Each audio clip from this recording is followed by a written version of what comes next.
Fourth Discourse, concerning the marriage of the children of men with the beings of the elements. I awaited the Comte Gabalis at my house as we arranged a parting. He came at the appointed hour, and accosting me with a smiling air, said, "Ah, well, my son, which of the invisible peoples does God give you most inclination for? And would you prefer an alliance with salamanders, gnomes, nymphs, or sylphids?" "Well, I have not yet quite made up my mind to this marriage, sir," I replied. "What deters you?" he inquired. "To be frank with you, sir, I cannot conquer my imagination, which also represents these pretended hosts of the elements as so many imps of Satan." "Dissipate, O Lord," cried he, "O God of light! Dissipate the darkness in which ignorance and a perverse education have enveloped the mind of this chosen one, whom thou hast made me know that thou dost destine for such great things. And you, my son, close not the door against truth, which is willing to enter in unto you.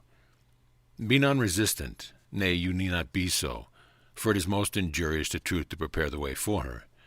She knows how to break through gates of iron, how to enter where she pleases, despite all resistance of falsehood. What have you to oppose to her? Would you say that God has no power to create in elements real beings such as I have described?"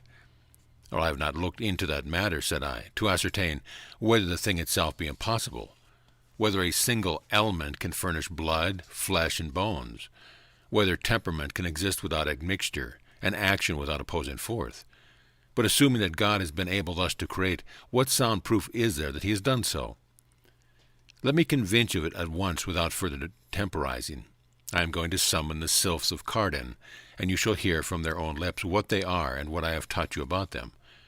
"By no means, sir," I exclaimed hastily. "Postpone such proof, I beg of you, until I am persuaded that these folks are not the enemies of God. For until then I would rather die than wrong my conscience by—" "Oh, behold the ignorance and false piety of these unhappy times," interrupted the Comte wrathfully. "Why do they not expunge the greatest of the anchorites from the calendar of the saints? Why do they not burn his statues? It is a thousand pities people do not insult his venerable ashes and cast them to the wind, as they would those of the poor wretches who are accused of having bad dealings with devils. Did he bethink himself to exorcise the sylphs, and did he not treat them as men? What have you to say to that, scrupulous sir, you and all your miserable doctors? And is it your opinion that the sylph who discoursed concerning his nature to this patriarch was an imp of Satan? Did this incomparable man confer with a hobgoblin concerning the gospel? And will you accuse him of having profaned the adorable mysteries by conversing concerning them with a phantom enemy of God? In that case, Anthenius and Jerome are most unworthy of the great name accorded them by your learned men, for they have written eloquent eulogies of a man who treated devils thus humanely. If they have taken this sylph for a devil, they would either have concealed the adventure or have altered the sense of the sermon, or of that very pathetic apostate, which the anchorite, more zealous and more credulous than you, made to the city of Alexandria. Now, if they thought him a being who had, as he affirmed, a share in the redemption as well as we ourselves, and if they considered this apparition an extraordinary favor bestowed by God upon the saint whose life they wrote, are you rational in thinking yourself better informed than Anthenius and Jerome, and a greater saint than the divine Anthony? What would you have said to the admirable men, had you been one of the 10,000 and hermits to whom he recounted the conversations he had just been having with the sylph? Wiser and more enlightened than all those terrestrial angels, you would doubtless have demonstrated to the holy abbot that this entire adventure was purely illusion, and that you would have dissuaded his disciple, Atheninius, from making known to all the world a story so little in keeping with religion, philosophy, and common sense. Is that not true?" "It is true," said I, "that I should have thought best either to say nothing about it or to tell more." "Athanasius and Jerome," replied he, "were careful not to tell more, for that was all they knew, and even though they had known all, which is impossible if one is not of our number, they would have rashly divulged the secrets of the sages.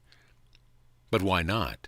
Did not the sylph propose to St. Anthony what you are today proposing to me?"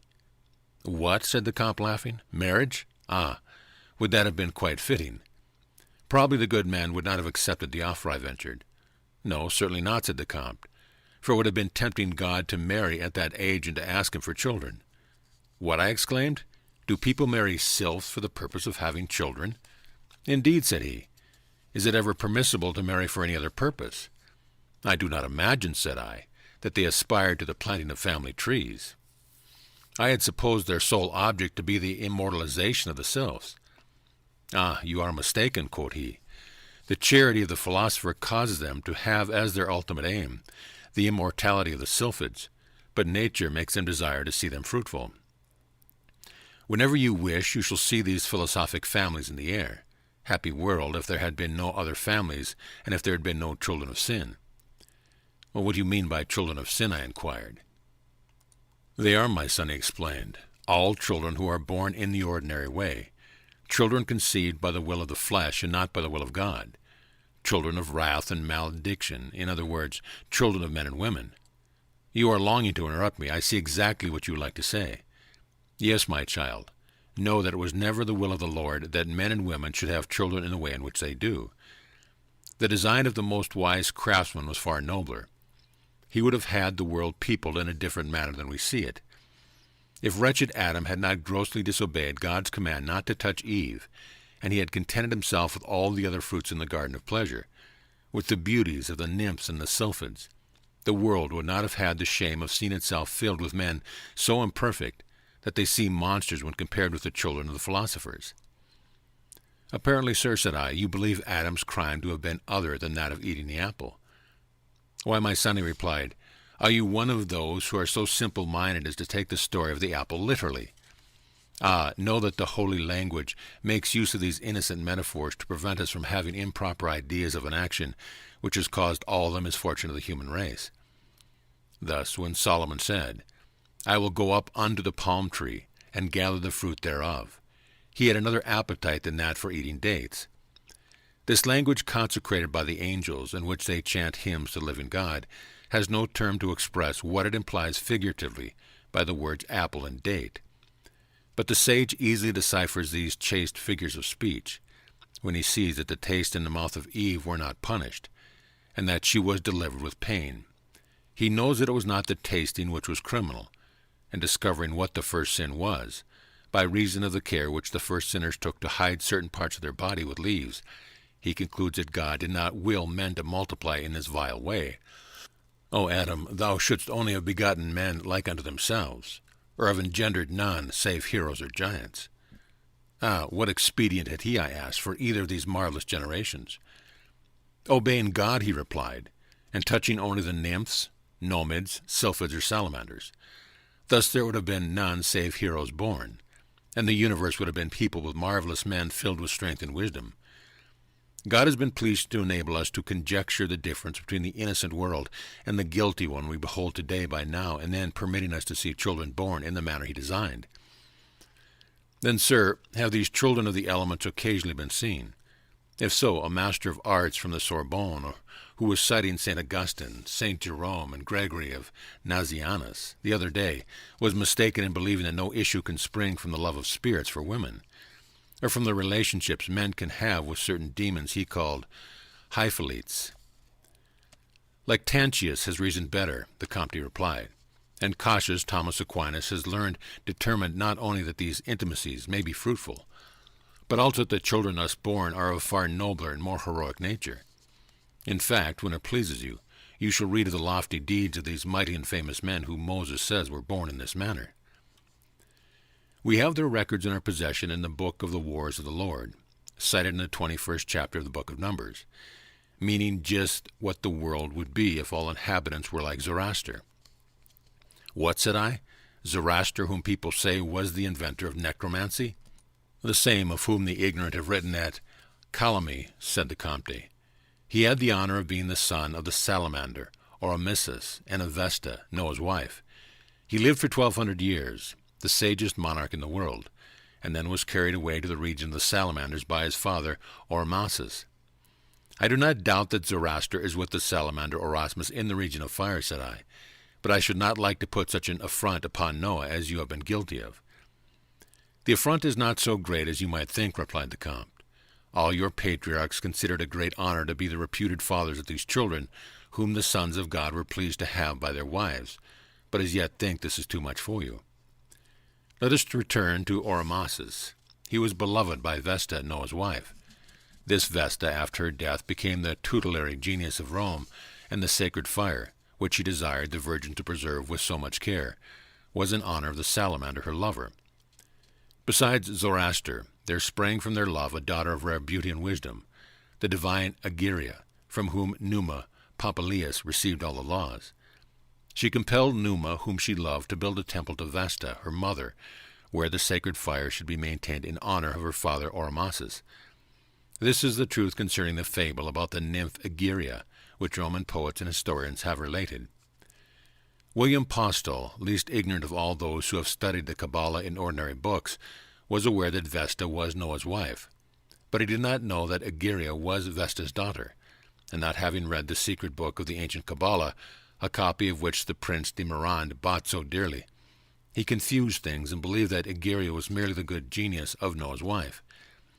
In those books we learn that Egeria was conceived upon the waters when Noah was wandering upon the avenging floods which inundated the universe. Women were at that time reduced to the small number who were saved in the Kabbalistic ark, built by that second father of mankind. This illustrious man, mourning over the frightful chastisement wherewith the Lord was punishing the crimes caused by Adam's love for Eve, and seeing that Adam had ruined his posterity by preferring her to the daughters of the elements, and by taking her from the salamander or sylph, who would have gained her affection. Noah, I say, profited by the fatal example of Adam, and was content that his wife Vesta should yield herself to the salamander or Amasis, prince of fiery beings, and persuaded his 3 sons likewise to surrender their 3 wives to the princes of 3 other elements. The universe was, in a short time, repeopled with heroic men, so learned, so handsome, so admirable, that their posterity, dazzled by their virtues, has mistaken them for divinities. One of Noah's children, rebelling against his father's counsel, could not resist the attraction of his wife any more than Adam could withstand the charms of Eve. But just as Adam's sin blackened the souls of all his descendants, so Ham's lack of complacence for the sylph branded all his black posterity, whence comes the horrible complexion of the Ethiopians, say our Kabbalists, and of all these hideous people who have been commanded to dwell in the torrid zone as punishment for the profane ardor of their father. These are very singular fancies, sir, said I, marveling at the man's ravings, and your Kabbalah is of a wonderful service in illuminating antiquity. Of wonderful service, he rejoined gravely, and without its scripture, history, fable, and nature are obscure and unintelligible. You believe, for example, that the injury Ham did his father was what it seems literally to be. As a matter of fact, it was something quite different. Noah went forth from the ark, and perceiving that his wife Vesta had but grown more beautiful through her love for Erasmus, fell passionately in love with her again. Ham, fearing that his father was about to repeople the earth with progeny as black as his own Ethiopians, seized his opportunity one day when the old man was full of wine, and mercilessly maltreated him. You laugh. I laugh at Ham's indiscreet zeal, said I. Rather, replied he, admire the kindness of the salamander or Amasis, whom jealousy did not prevent from taking pity upon the disgrace of his rival. He taught his son Zoroaster, otherwise known as Japhet, the name of omnipotent God, which expresses his eternal fecundity. Japhet pronounced the redoubtable name, Jabamiah, 6 times, alternating with his brother Shem, walking backward toward the patriarch, and they completely restored the old man. This story, misunderstood, caused the Greeks to say that the oldest of the gods was maltreated by one of his children, but this is the truth of the matter. Hence you can see how much more humans are the ethics of the children of fire than our own, and even more so than those of the people of the air of the water, for their jealousy is cruel, as the divine Paraclesus shows us in an incident he recounts, of which was witnessed by the entire town of Stauffenberg. A certain philosopher with whom a nymph was engaged in an intrigue of immortality was so disloyal to love of woman. As he sat at dinner with his new paramour and some friends, there appeared in the air the most beautiful leg in the world. The invisible sweetheart greatly desired to show herself to the friends of her faithless lover, that they might judge how wrong he was in preferring a woman to her. Afterward, the indignant nymph killed him on the spot. Ah, sir, I exclaimed, this is quite enough to disgust me with these tender sweethearts. I confess, he rejoined, that their tenderness is apt to be somewhat violent. But if exasperated women have been known to murder their perjured lovers, we must not wonder that these beautiful and faithful mistresses fly into a passion when they are betrayed. and all the more since they only require men to abstain from women whose imperfections they cannot tolerate, and give us leave to love as many of their numbers as we please. They prefer the interest and immortality of their companions to their personal satisfaction, and they are very glad to have the sages give to their republic as many immortal children as possible. But after all, sir, I asked, how does it happen that there are so few examples of all that you tell me? There are a great number, my child, he answered, but they are neither heeded nor credited. In fact, they are not properly interpreted for lack of knowledge of our principles. People attribute to demons all that they should ascribe to the elementary people. A little gnome was beloved by the celebrated Magdalene of the Cross, abbess of a monastery at Cordova in Spain. Their alliance began when she was 12 years of age, and they continued their relationship for the space of 30 years. An ignorant confessor persuaded Magdalene that her lover was a hobgoblin, and compelled her to ask absolution of Pope Paul III. It could not possibly have been a demon, however, for all Europe knew, and Cassiodorus Renus was kind enough to transmit to posterity the daily miracles wrought through the intercession of his holy maiden, and which obviously would never have come to pass if her relationship with the gnome had been as diabolical as the venerable dictator imagined. This same doctor, if I mistake not, would impertinently have said that the sylph who immortalized himself with the youthful Gertrude, nun of the monastery of Nazareth in the diocese of Cologne, was some devil or other. And so he was, no doubt, I said. Ah, my son, perused the Comte mirthfully, if that were the case, the devil is not the least unfortunate, if he has the power to carry on intrigue with a girl of 13, and to write her such billes doux as were found in her casket. Rest assured, my child, that the devil, in the region of death, has sadder employment, and that more in keeping with the hatred which the God of purity bears him. But thus do people willfully close their eyes to the truth. We find, for instance, in Titus Livy, that Romulus was the son of Mars. The skeptics say that this is a fable, the theologians that he was the son of an incubus devil, the wags that Mademoiselle Sylvia had lost her gloves and sought to cover her confusion by saying that a god had stolen them from her. Now, we who are acquainted with nature, and whom God has called out of darkness into his wonderful light, know that this so-called Mars was a salamander in whose sight the young Sylvia found favor, and who made her the mother of the great Romulus, that hero who, having founded his superb city, was carried away by his father in a fiery chariot, as Zoroaster was by Oromosis. Another salamander was the father of Servius Tullius. Titus Livy, deceived by the resemblance, says that he was the god of fire, and the ignorant have passed the same judgment upon him as upon the father of Romulus. The renowned Hercules and the invincible Alexander were sons of the greatest of the sylphs. Not knowing this, the historians say that Jupiter was their father. They spoke the truth, for, as you have learned, these sylphs, nymphs, and salamanders set themselves up for divinities. The historians, believing them to be so, called all those who were born of them children of gods. Such was the divine Plato, the most divine Apollonius of Tyana, Hercules, Achilles, Sarpedon, the pious Aeneas, and the celebrated Melchizedek. For do you know who the father of Melchizedek was? No, indeed, said I. St. Paul himself did not know. Rather say that he did not tell, returned the Comte, and that he was not permitted to reveal the Kabbalistic mysteries. He well knew that Melchizedek's father was a sylph, and that the king of Salem was conceived in the ark by the wife of Shem. That Pontiff's method of sacrificing was the same of that which his cousin Egeria taught King Numa, as well as the worship of a supreme deity without image or statue. For with reason the Romans, becoming idolaters at a later period, burned the holy books of Numa which Egeria had dictated. The first god of the Romans was the true God, their sacrifice a true sacrifice. They offered up bread and wine to the supreme ruler of the universe, but all that became perverted in the course of time.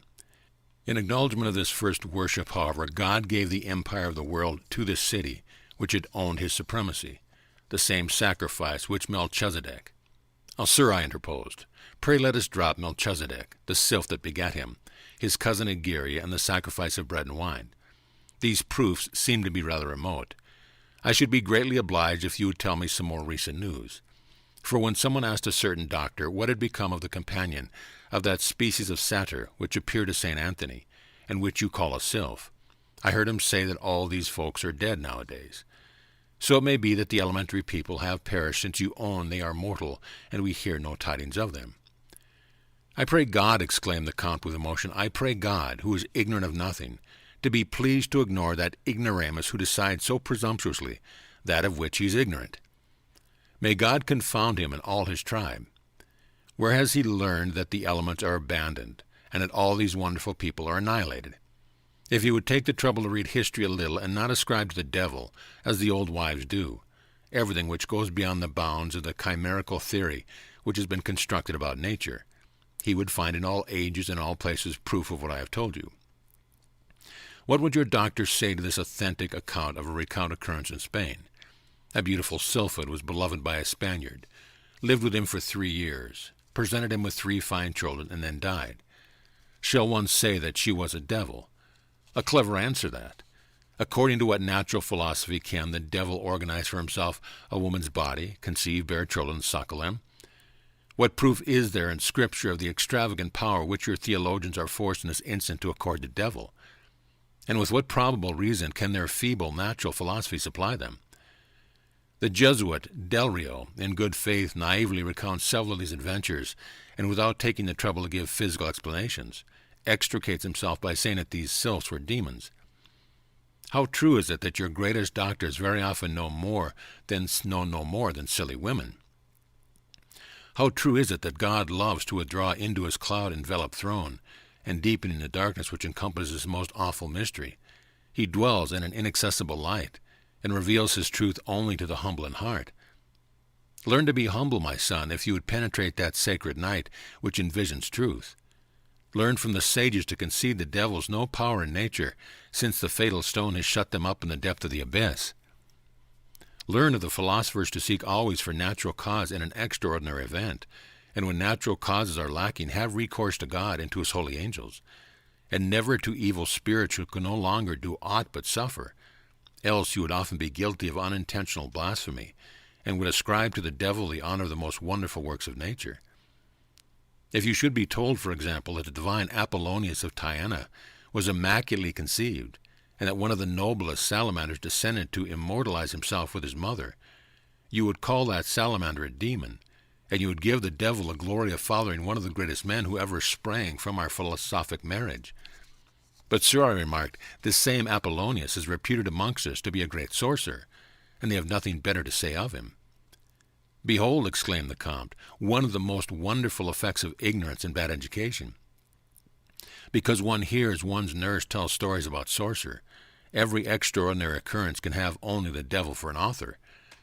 The greatest doctors may strive in vain. They are not believed unless they echo the nurse. Apollonius was not born of man. He understood the language of birds. He was seen on the same day in different parts of the world. He vanished in the presence of the Emperor Domitian, who wished to do him harm. He raised a girl from the dead by means of onomancy. He announced at Ephesus in an assembly gathered from all parts of Asia that at the very hour they were killing the tyrant at Rome. A judgment of this man is a point of issue. The nurses say that he was a sorcerer.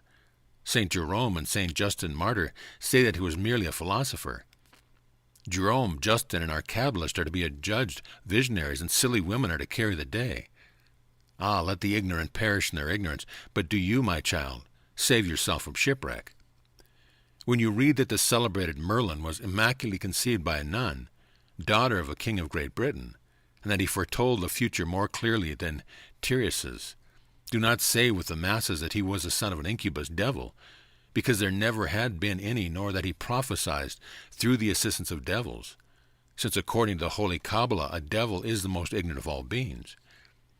Rather say that with the sages that the English princess was consoled in her retirement by a sylph who took pity on her, that he diverted her with his attention, that he knew how to please her, and that Merlin, their son, was brought up by the sylph in all knowledge, and learned from him to perform the many wonders which English history relates of him. No longer cast aspersion upon the Comte de Cleves by saying that the devil is their father, and have a better opinion of the sylph who, so the story goes, came to Cleves in a miraculous boat drawn by a swan harnessed with silver chains. After having several children by the heiress of Cleves, this sylph re-embarked on his aerial boat one day at high noon, in full view of everyone. What has he done to your doctors that consume them to pronounce him a devil? Have you so little regard for the honor of the house of Lucien as to give your Comte de Poiters a diabolical genealogy? What will you say of their celebrated mother?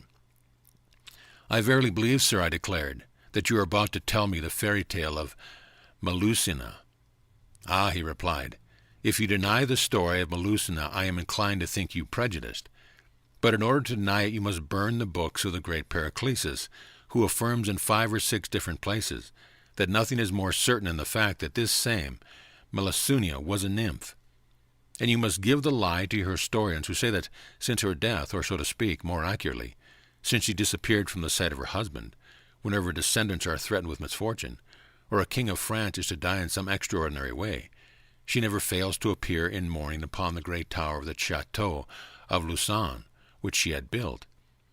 If you persist in maintaining that she was an evil spirit, you will pick a quarrel with all those who are descended from this nymph, who are related to her house. Do you think, sir, said I, that the noblemen prefer to trace their origins to the sylphs?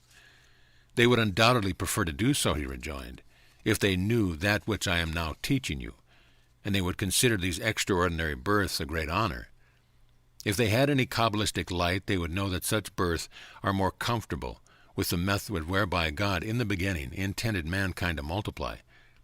Children born in this way are happier, more valiant, wiser, more renowned, and more blessed of God. Is it not more glorious for these illustrious men to be descended from beings so perfect, wise, and powerful, than from some foul hobgoblin or infamous Asmodeus? Sir, said I, our theologians are far from saying that the devil is the father of all these men who are born without one's knowing who is responsible for them. They recognize the fact that the devil is a spirit and therefore cannot engender. Gregory of Nice, replied the Comte, does not say that, for he holds that demons multiply among themselves as men do. We are not of this opinion, I answered, but it happens our doctors say that. Ah, the Comte interrupted, do not tell me what they say, or you will be talking very obscene and indecent foolishness as they do. What abominable evasion they have been guilty of! The way in which they all have, with one accord, embraced this revolting idea is amazing. And what pleasure they have taken in posting hobgoblins in ambush to take advantage of the unoccupied lower nature of the recluse, and so hasten into the world these miraculous men, whose illustrious memory they blacken by so base an origin. Do they call this philosophizing? Is it worthy of God to say that he has such complaisance for the devil as to countenance his admonitions, granting them the grace of fecundity which he has denied to great saints, and rewarding such obscenity by creating for those embryos of iniquity souls more heroic than those formed in the chastity of legitimate marriage? If I dared to break in upon your declamation, sir, said I would own, in order to pacify you, that it were greatly to be desired that our doctors had hit upon some solution less offensive to such pure ears as yours. Indeed, they have been obliged altogether to deny the facts upon which the question is founded. A rare expedient, he rejoined. How is it possible to deny manifest truth? Put yourself in the place of an ermine-furred theologian, and suppose the blessed Danhersius comes to you as the oracle of his religion. At this point a lackey came to say that a certain young nobleman had come to visit me. I do not care to have him see me, remarked the Comte. I ask your pardon, sir, said I, but as you can readily judge from this nobleman's nature, I cannot say that I am not at home to anyone. Therefore, may I trouble you to go into this closet? It is not worth while, said he. I am about to make myself invisible. Ah, sir, I exclaimed, truth to deviltry, I beg of you. I am not prepared to jest about it. What ignorance, said the Comte, smiling and shrugging his shoulder, not to know that to become invisible one is only to place before oneself the opposite of the light. He went into my closet, and the young nobleman entered at almost the same moment. I now ask his pardon for not speaking to him of my adventure. End of discourse.